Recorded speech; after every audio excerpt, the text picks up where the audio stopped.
നമസ്കാരം. മലയാളി വാർത്തയിലേക്ക് സ്വാഗതം. ഒരു നാടിന്റെ മുഴുവൻ പ്രാർത്ഥനയും ഒരു നാട് മുഴുവനും കഴിഞ്ഞ രാത്രി ഉറങ്ങാതെ തേടിയത് ആ കുട്ടിക്ക് വേണ്ടി മാത്രമായിരുന്നു. ഒരു നാടിന്റെ മുഴുവൻ പ്രാർത്ഥനയും തിരച്ചിലും വിഫലമാക്കിക്കൊണ്ട് സുഹാൻ ഈ ലോകത്ത് നിന്നും യാത്രയായി. ഇന്ന് രാവിലെ നടത്തിയ തെരച്ചിലിൽ വീടിന് 800 മീറ്റർ അകലെയുള്ള കുളത്തിൽ നിന്നുമാണ് മൃതദേഹം കണ്ടെത്തിയത്. ശനിയാഴ്ച രാത്രി വരെ തിരച്ചിൽ നടത്തിയിട്ടും കണ്ടെത്താനാകാത്ത മൃതദേഹമാണ് ഇന്ന് രാവിലെ പൊന്തിയത്. ഞായറാഴ്ച രാവിലെ തിരച്ചിൽ പുനരാരംഭിക്കുകയായിരുന്നു. തുടർന്ന് 8:30 കുട്ടിയുടെ മൃതദേഹം കുളത്തിൽ കണ്ടെത്തിയത്. കഴിഞ്ഞ ദിവസം ഡോഗ് സ്ക്വാഡ് സമീപത്തെ കുളവരമ്പ് വരെ മണം പിടിച്ച് എത്തിയിരുന്നു. ഇതിന്റെ അടിസ്ഥാനത്തിലാണ് കുളങ്ങൾ കേന്ദ്രീകരിച്ച് പരിശോധിക്കാൻ തീരുമാനിച്ചത്. 20 മണിക്കൂറോളം പോലീസും നാട്ടുകാരും നടത്തിയ തിരച്ചിലിനൊടുവിലാണ് മൃതദേഹം കണ്ടെത്തിയത്. ചിറ്റൂർ അമ്പാട്ടുപാളയം എരുമങ്ങോട് സ്വദേശികളായ മുഹമ്മദ് അനസിന്റെയും തൗഹിദയുടെയും മകനായ സുഹാനെ ശനിയാഴ്ച ഉച്ചയ്ക്ക് 12 മണിയോടുകൂടിയാണ് കാണാതായത്. പ്രദേശത്തെ കുളങ്ങൾ കേന്ദ്രീകരിച്ചായിരുന്നു തുടക്കം മുതലേ പരിശോധന പുരോഗമിച്ചത്. വീടിന് സമീപത്തായി 5ഓളം ആമ്പൽ കുളങ്ങൾ ഉണ്ടായിരുന്നു. എന്നാൽ മൃതദേഹം കണ്ടെത്തിയത് 800 മീറ്ററോളം അകലെയുള്ള മറ്റൊരു കുളത്തിലാണ്. നാട്ടുകാർ കുളിക്കാനും വസ്ത്രം അലക്കാനും ഉപയോഗിക്കുന്ന കുളമാണ് ഇത്. ഇവിടേക്ക് എങ്ങനെ സുഹാൻ എത്തിയെന്നതും കണ്ടെത്തേണ്ടതുണ്ട്. സഹോദരനൊപ്പം വീട്ടിൽ സിനിമ കാണുകയായിരുന്ന സുഹാൻ ഇന്നലെ ഉച്ചയ്ക്കാണ് വീടിന് പുറത്തേക്ക് ഇറങ്ങിയത്. സുഹാന്റെ പിതാവ് മുഹമ്മദ് അനസ് ഗൾഫിലാണ്. അല്പസമയത്തിനകം നാട്ടിലെത്തും. അധ്യാപികയായ അമ്മ തൗഹിദ ഈ സമയം പാലക്കാട് പോയിരിക്കുകയായിരുന്നു. അമ്മ തൗഹിദ സ്കൂളിലേക്ക് പോയ സമയത്താണ് കുട്ടിയെ കാണാതായത്. കുളിക്കുന്നതിനിടയിൽ സുഹാൻ സഹോദരനുമായി പിണങ്ങി വീട്ടിൽ നിന്നും ഇറങ്ങിയതായാണ് വിവരം.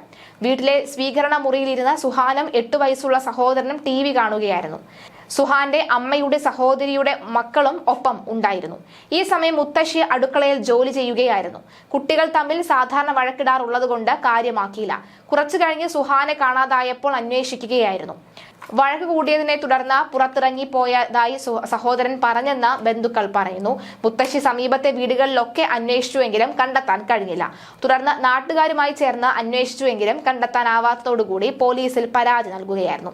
കുട്ടിയെ ഉച്ചയ്ക്ക് 12 മണിക്ക് വീടിനടുത്തുള്ള ഇടവഴിയിൽ വെച്ച് ഒരാൾ കണ്ടിരുന്നു. ഇയാൾ ആരാണ് എന്നും ഇയാളെ കേന്ദ്രീകരിച്ചുള്ള അന്വേഷണവും നടക്കുന്നുണ്ട്. കാരണം കുട്ടി എങ്ങനെ വീടിന് 800 മീറ്റർ അപ്പുറമുള്ള ഈ ഒരു കുളത്തിലെത്തി, ആമ്പൽ കുളത്തിലെത്തി എന്നതാണ് സംശയം.